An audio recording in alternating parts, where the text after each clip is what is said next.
Yeah, good morning. Thanks for inviting. Well, see, if you see now, there were a lot of expectation from HCL technology, and HCL technology has been delivering from last few quarters much better than other large caps.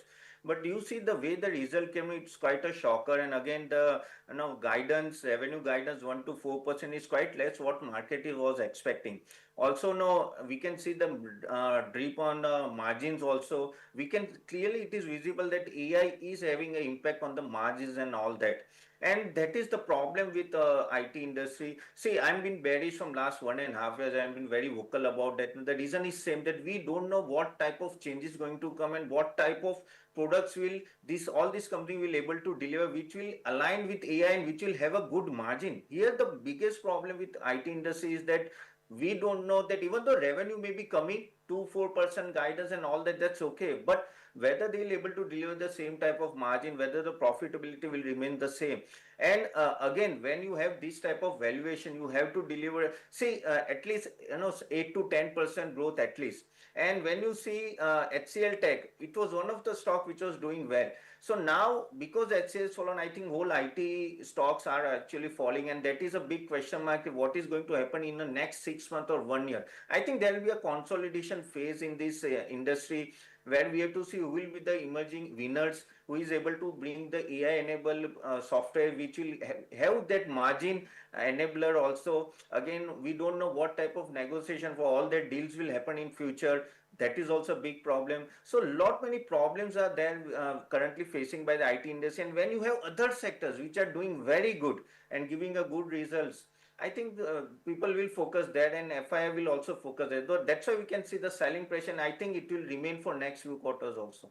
Okay, on HCL Tech, we've actually seen at least, JP Morgan, HSBC, and three other brokerage houses that have cut the target prices. They were expecting 1500, 1600 plus kind of targets, and now they're bringing it down to 1200, 1100 kind of levels as well. That's further down from where the company is trading at right now. It's at 1308. So beyond this 9.5% fall also, how much more downside do you see for HCL Tech?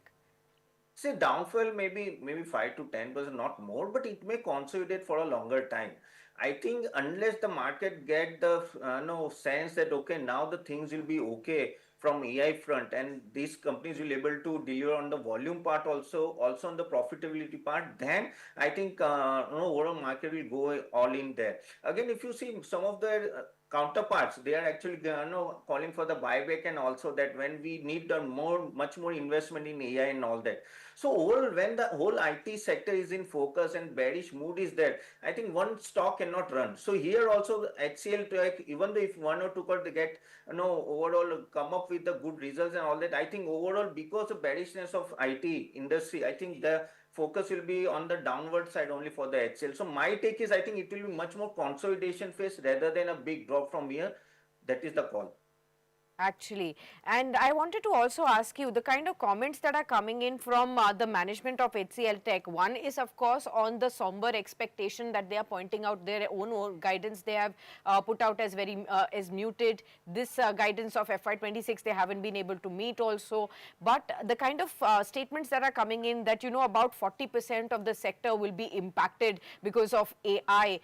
What are you really assessing because of that? Because one of the largest companies, when they come out and say that nearly half of the sector is going to be impacted by the disruptions. So how do you see the IT sector panning out over the next couple of years? Is it a complete no-go area for retail investors right now? See, if you see last quarter also a few months ago, no, one of the management told that sorry, we have been late in this AI. I think we should have started earlier. Now, when management starts speaking like this, that is a bigger problem. And AI was coming from last 4 years. Everyone was knowing that okay, US and all that are putting so much of investment. And this guy, our IT industry, were focusing on bonus, buybacks, and all that. Now, Mm. dividend, like one of the CFO told them, we are given much more dividend. Now, here is the place where now you have to invest on AI, and we have to come up with that type of products. Now, here I think our IT industry is far behind. Now we will be what you say price taker. Now, okay, now we cannot rule. We cannot say that okay, we'll provide you software at this price and only, because everyone will negotiate, because you have a lot of competitors. So I think for me is from last 1.5 years I've been very vocal on all the channels also that for me it is completely no go area, because even the one or two company may do good. I'm not saying that everyone will not do good, but because of bearishness of IT industry, I think everyone will fall. And here you can see all the, at least the large caps are facing a big issue here. And no, if you see the AI, because of AI, they don't know how to go for it. Also, honestly, management, I am not convinced with the management committee that they have a clue what is going to happen. Everyone looks in quite a dilemma, and that is when the confidence is not coming for the IT industry. I know there will be a pullback like 10-20% in between, but a compounding the way from 2004 to 2022 they have given, I think that phase may not come now, and we have to see the completely phase, and then who will be the winner, they will, I think, rule the market, but that will take some time. Absolutely. Let me also ask you, of course, the large caps were actually facing a larger brunt for some quarters. We were seeing the mid-cap IT numbers coming out better than the large cap IT numbers over the last couple of quarters. So what is your assessment between the large caps and the mid-caps right now? We've also seen Persistent Systems come out with the earnings, slight miss on some of the numbers. Some of the brokerage houses have also reduced the targets going forward, but it's not as bad as HCL Tech, but it's also not very enthusiastic as well. How would you really look at what's happening between large and mid caps? If somebody was big on mid caps, what should they do? Yeah, I do agree with you completely that mid cap is much more better performing than large cap. Specifically, as you told, Persistent and Coforge, these are the two stocks. They'll be doing well. But if you see, they are also not able to perform, because when the selling pressure comes from FII and every big institution, they'll sell IT as a basket. And that is the problem with mid-cap ITs. Again, the problem was, if you know the Persistent, Coforge, they were at a 60, 70 P. Now they've come not to, I think, 30 or something odd. So they have come down reasonably well. But as I told that, no, there also, if you see the Persistent result, there was a little bit miss. It's not that they are outperforming a lot. So I think whoever wants to use, they'll think about it. Okay, let the dust get settled. Let the clear cut know what is going to happen with AI on AI front for all these companies. Then only take a bet. It's all about opportunity cost. When you are getting like power, which is growing like anything, defense, you get banks at a much reasonable valuation, and many other sector also. Why you want to take IT, even mid cap IT, where we don't know what is going to happen tomorrow? So that question marks is actually having a pressure on mid cap IT also. Okay, got that.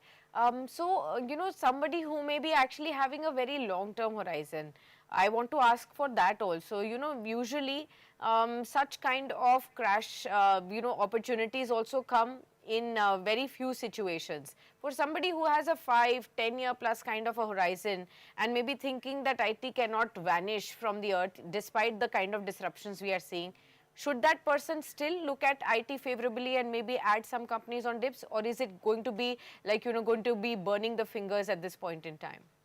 See, IT, of course, is not going to vanish. There is no doubt about it, because everyone wants an implementer at the end of the day. You have to go like Anthropic has a deal with Infosys. Now you have to deploy Anthropic AI in various softwares and all that across. So we need IT companies service oriented. The only change what has happened from earlier and now, that earlier we were commanding the margins and all that, and that is got vanished, and we'll be price taker. No, we are just taking the price. We cannot rule the price, and that is the problem. So now what is happening? The P de-rating is happening. So earlier, if you see, Infosys and TCS were around 35, 36 P available. Now it is 15, 16, which is very lucrative. Honestly, everyone will think, oh, this is one of the lowest in the decades. It is in the decades. So if you, as you ask the question, what will be for the long term? So if you have a 5-6 years, then go with the best. I think then better to go with Persist and Coforge. I'll stay. No, I'll tell about go better to go with these two stocks. Reason is they are doing very well. They have a AI focused software. Not go with the large cap. And once they are coming at a comfortable level from here also. But provided you have 5-6 years view, I think then you can go for it, because this is a good price to get in. But again, provided Persist and Coforge are able to storm, face this storm very well, and again their products are good, all that is the question mark. But yes, if they want, better to hide with the mid cap rather than large cap. Okay, fair point. I hope that this has, given you an overall understanding of how to approach the IT stocks, especially after the earnings have disappointed, and we are seeing a sharp crash on the IT sector. Also today, the index is down by 3%. Stocks individually are down anywhere between 1.5% to all the way up to over 9.5% for HCL Tech today. So there is a denting of the sentiment there. But Tapan, which other sector is appealing to you at this point in time? Market texture seems to be improving despite the concerns still in West Asia, but looks like the markets are willing to move beyond the war and are already penciling in that there could be some or the other conclusion that could be in the near term foresight as well, as far as US-Iran war is concerned. So beyond that, which are the sectors that are appealing to you? See, I'll be focusing much more for the domestic sector, and that is what we are telling our clients also in all our model portfolios. The reason is simple: we don't know till what, up to what period this thing may go out and how export will be impacted. So it will be mostly a power, defense, even capital market thing looks good. You see the results are coming much better. Already banking also, I'm okay with banking also. NBFC, even hotels, hospitals. These are some of the sector we are focusing and we are investing much more domestic facing, because I feel domestic, I think still the demand is there. And again, see, even the oil prices gone up, the petrol pump prices did not go up. That's why we have not seen a big spike in the inflation. And next year projection is also, I think, 4.7%. So that's why you can see the Nestle result also, it was quite good. So, but yes, real impact will be coming in the quarter 1, not this quarter, but the next quarter, where we'll see little bit of impact. But I think domestic sectors, which I told you, I think these are the sectors which will do reasonably well. And because now, as I told you about the power sector, because now we are too much depending on energy, we have to find out renewable energy and all that. Again, also defense, based on the current geopolitical crisis, banks are still coming up with a good result. Only we have to see the NPAs and all that, which may not be impacted if the things get settled as soon as possible, this war. So yes, some of the sector which I told, I think these are the sectors one can look at it. Okay, got that. Let's look at what other spaces are in focus right now apart from the IT sector. The broader markets seem to be pulling up. Small cap index is up almost 0.5% despite the kind of fall that we are seeing. In fact, it's the small cap index that's recovered pretty smartly in this entire April month as well. So that brings me to the question that are finally the broader markets coming back into the focus. The entire calendar year 2025 was the year when investors' consensus was towards the large caps that will help to continue to sustain the momentum despite all the volatility that we saw. But small caps, after the recent consolidation, have finally moved up 17% in the last month is what we have seen the small cap index move up. Many stocks have hit 52-week highs. Many of them are already up from the recent lows, 30-40% as well. So what's your suggestion to investors who are anyways big on mid and small caps? Yeah, we are quite overweight on small cap currently from last 2 weeks, and we can really see a good rally. The reason is the fall which has happened on small cap is, I think, small cap was quite good. And no, even the valuation were attractive. If you see, many of the small cap stocks have fallen by almost 35 to 40%. So that is, even from here, I think the result will be coming good for many of the small cap stocks also. And historically, if you see the from last 1.5 years, small cap stocks were not performing.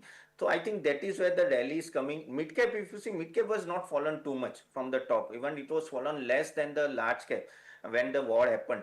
But I think now currently, I think it is 1.5 and 2% down only from the top. So mid cap also you can see the rally, because in mid cap what is happening that FI pressure is not coming. FI selling pressure is not coming compared to large caps. And small cap is like, no, if something goes wrong, everyone will sell. So that was the problem. But yes, from here also, I feel mid cap and small cap may outperform. I think after a long time, we can see a good rally in mid cap and small cap. If the war gets settled down and negotiation happens, I think there are many more legs to go for both small cap and mid cap from here. Okay, got that. I hope that this is also able to help you out as well. Let me also look at some of the other key segments that are buzzing. FMCG stocks are pulling up. We actually saw substantial positive earnings coming in from Nestle just a couple of days ago, and the entire space, again after a long haul of underperformance, seems to be coming back into focus. Are you positive on FMCG? So honestly, till Nestle result came, I was not positive. Let me be honest with you. The reason was simple that the valuation of many of these companies are around. If you talk about P ratio, almost 55 more 60 and all that, and what type of volume growth they used to give, 2%, 4% like HUL, Nestle, Britannia, all that earlier I'm talking about. Now Nestle result came, that was quite good, but that's a one result. Okay, we cannot see that okay everything is changed in one result. We have to see quarter to quarter, are they able to deliver that type of volume growth or not. Only thing which I have a fear factor, that because oil sustaining about 85 90 for a longer period of time, then the raw material prices will go up and then the margin pressure will come. So Q1 result of Nestle will be very, very important. Are they able to sustain? Not one result you have to see, because when you invest for the long term, you want to play the complete cycle. Still, I think just coming up, but I am not saying that completely revival is there. So we are currently under own FMCG. We have maybe one or two, not more than that stocks we have in our Okay. kitty. And still, I'll wait for one quarter more than taking a big bet for next 3 years, 4 years. I still feel valuation is on a higher side. Okay, got that. I hope that this is also able to help you out in understanding how to approach this space. Let me also ask you on some of the other spaces. Oil and gas is something that I want to draw your attention to. Crude oil prices are back at about $100 a barrel, so that remains to be a concern. What would your approach be on both upstream as well as downstream companies? See, the problem is oil is is so volatile. No, we cannot take a decision whether to go with upstream or downstream. No, because anything can happen anytime. One term it will come and something will happen with the oil. But I think because the oil has remained on a higher side from last 2 months, I think okay, ONGC, Reliance, Oil India will be in a beneficial part. We just have to see that something government not comes up with withholding tax and all that stuff. Then I think these companies may do. OMC, of course, if you ask me where will the oil in next 1 year, then I feel that it will be around 70, 75, because then if settlement gets happened, then you can say that Iran oil will come in future. Venezuela oil also started coming in. So there will be enough oil. Then the oil price will be falling sharply. So at that level, I think if one has a view of maybe 1.5, 2 years now, then one can go for OMC, because OMC will be in a taking side, because the margins will be in a pressure because the oil on high side. So wait, I'm not saying just go and buy OMC.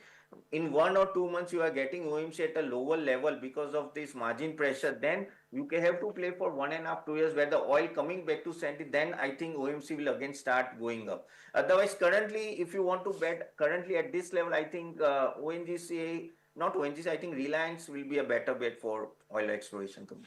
Okay, Reliance will be a better bet. I hope this has also given you some understanding there. Let me pull up some stocks that are buzzing. We have a lot of Nifty 500 names that are in focus today. Smart moves that can be seen on PNC Infratech, 7% higher. From the retail space, we have Bazaar Style Retail, one of the recently listed stocks, almost up 7%. We have Aztec Life Sciences that's up and about in trade. Suntech Realty is up. ITI from the PSU basket is also up and about 5-7% up in trade. You also have names like IdeaForge Technologies from the defense pack that's up by 10 to 11 odd percent. Let's actually discuss the defense space with you. Upon last couple of sessions, again, we have seen a smart move on the defense pack. There are a lot of momentum that is being seen across the board, be it shipping stocks, be it the frontline majors, or be it these specialized drone makers like IdeaForge that we pulled up just now. There is a lot of talk internationally happening on the defense cooperations. How would you look at India's defense space? They have already had a long period of time-wise consolidation and also price-wise correction that we've seen. Your approach right now? And we are quite bullish on that. And reason is simple, that no, it's a mega trend, 5 or 10 years, and the way the geopolitical crisis happened. No, even Middle East now going to focus on defense. Correct. Even Latin America, Africa, even Europe now started thinking about that. No, basically the problem is here that everyone is not sure what is going to happen tomorrow, and everyone to safeguard themselves. So here, if the budget of each country goes up, I think that will create a big export opportunity for India. Currently, we are last what Mr. Rajnath Singh has posted, the 38,000 crore export has already happened this year 25. I think this year we may cross about 50,000 crore, and this was the target for 2029. Earlier, the government has given target, so we are well achieving our export target also. Now, what has happened? This theme was going around from last 4 5 years, and government focusing. Now, all these companies, whichever name you told about defense, they know how to deal with these big order books. Earlier, no, they were not having that type of order book. Now they have an order book, and now they are increasing their capacity also. Plus, Sindoor operation has helped many of our companies, to uptake their R&D. They are collaborating with the foreign players and all that. So I think this is where the opportunity lies. I think this one should be there in your portfolio. If you don't know anything, I think you can buy a defense ETF. That is also okay. But defense, Okay. I think 5 years, 10 years, it's a big thing. One has to participate. One has to participate for the next 5-10 years. It's a big theme that will be structurally giving you a lot of benefit in your portfolios in case you are big on it for long term. Let's actually look at the retail space as well. Retail is in focus. Trend today is set to announce its first ever bonus. So all the 5 lakh shareholders are definitely watching out for what's happening on Trend. Finally, after some consolidation, the stock also started to move up. We're also looking at other stocks within the space. Bazaar Style is up today, smartly in trade. DMart also was in focus last couple of sessions. How are you looking at this entire retail space come in? See, honestly, I'm not quite bullish on retail space. That of course the recovery has happened, but the reason is simple. No, the level of valuation what they did, maybe 50, 60 PE and above, and they have a very tough competition from like GeoMart, Amazon, and many other online players which are also selling the same products, and that is where the discounting problems comes into picture. Now, when you have this type of valuation, you have this type of competition, the margin pressure will be there, and if you are not even a one miss in a quarter, the stocks are going to fall like anything. And that is why like Bazaar Style or Trent and no even DMart and all that, I'm been little bit very skeptical about this, because when you go for a long term, you want a good sustainable growth over the years. And here, one quarter may be good, another quarter may not be good. That is a problem. So because of sustainability, I feel still they are facing a lot of challenges. Online is a big theme in future. People are going to buy online only, and that is where these companies will face a big problem. Of course, Yeah. if you are opening so many stores also offline, it's very difficult to manage all the stores and all that. So I am not too much bullish on it complete segment because of this reason only. All right, okay. Let's also focus on some of the other spaces. PSU space. Let's talk about that. Within the PSU basket, what is appealing to you right now? Well, PSU, of course, no good recovery has happened, and I think you have to focus on. I think if you ask me where to focus, I think PSU defense and PSU banks are the place to go in. PSU banks also, if you see from last 2.5 years, the credit growth has gone up like anything. Okay, 16 17% credit growth. At that time, no private banks used to give 8 to 10% credit growth. So you seen the like price to book value. If you see, point 0.8, point 0.9 used to price to book value of all these PSU banks almost 2.5 years back. Now it is around 1.6, 1.7, and 3.5 price to book value used to be for the private banks, 3 or 3.5. Now that has gone down to almost 2.5. So now the valuation gap has happened, gone down. So now the PSU rallied a lot, but from here also I think still, if you, whatever result has come, I think PSU is delivering a good credit growth compared to private banks. So still I'll go for it, but the volume or the return what they have given over the time last 2.5 years, that same type of return we cannot see in PSU bank now, but it will be a very good performer over the time. So yes, I'm positive much more on PSU banks and PSU defense, which you already discussed. Okay, got that. I hope this has helped you out as well. Any, key stock ideas towards the end of our conversation that you'd like to highlight for our viewers? I think we discussed a lot, but I think power thing, defense, and I think capital market. I think capital market one should focus all these platform businesses.